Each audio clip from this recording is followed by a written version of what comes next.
পশ্চিমবঙ্গকে একটা ডোবায় পরিণত করে।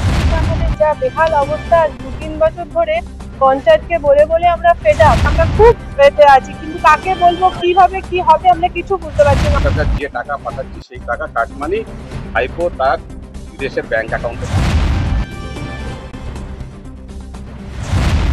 পশ্চিমবঙ্গ থেকে সাধারণ মানুষের উন্নয়নের টাকা কিভাবে কাটমানি করে ভাইপোর অ্যাকাউন্টে পাঠাবেন তিনি সেই নিয়ে ব্যস্ত। কোন্নগর নবগ্রামের রাস্তাঘাটে বেহাল অবস্থা। হুগলির কোন্নগর নবগ্রাম অঞ্চলের রাস্তাঘাটের বেহাল দশা নিয়ে ক্ষোভ উগরে দিচ্ছেন স্থানীয় বাসিন্দারা। প্রতিদিন অফিসগামী মানুষ থেকে শুরু করে স্কুল কলেজের ছাত্রছাত্রী সকলেরই দুর্ভোগ পোহাতে হচ্ছে এই ভাঙাচোরা রাস্তার কারণে।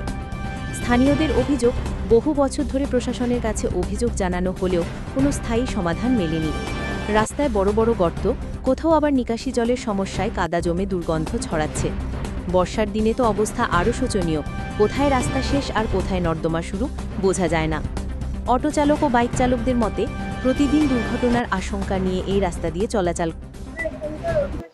রাস্তাটা আমাদের যা বেহাল অবস্থা, 2-3 বছর ধরে পঞ্চায়েতকে বলে বলে আমরা ফেড আপ, কিন্তু এর কোনো প্রতিকার হচ্ছে না।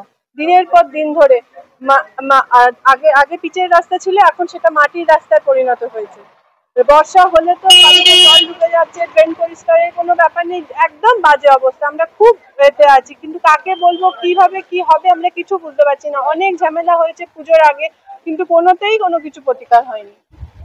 11 সাল থেকে ক্ষমতা এসছে শুধু তার ভাইপো ভাতিজা রাজনীতি করার জন্য। নবগ্রাম বলে না, সারা পশ্চিমবঙ্গকে একটা ডোবায় পরিণত করেছে। শুধু নবগ্রামের এই রাস্তা না, নবগ্রামের সর্বত্র আমাদের শ্রীরামপুর যে লোকসভা আছে, সারা পশ্চিমবঙ্গে দেখবেন যে রাস্তাগুলো খানা খন্দরে পরিণত হয়েছে। সাধারণ মানুষের চলার অযোগ্য। কেন্দ্রীয় সরকার যে টাকা পাঠাচ্ছে সেই টাকা কাটমানি ভাইপো তার বিদেশের ব্যাংক অ্যাকাউন্টে পাঠাচ্ছে। সাধারণ মানুষ ভালো থাকলো কি থাকলো না, আন্দোলন চলছে। মমতা ব্যানার্জি সাধারণ মানুষ কেন, আমাদের কথাও শোনার মতন সময় নেই। আর সময় নেই এই কারণে যে তিনি তার ভাইপোকে গুছিয়ে দেওয়ার জন্য সারাদিন ব্যস্ত থাকেন।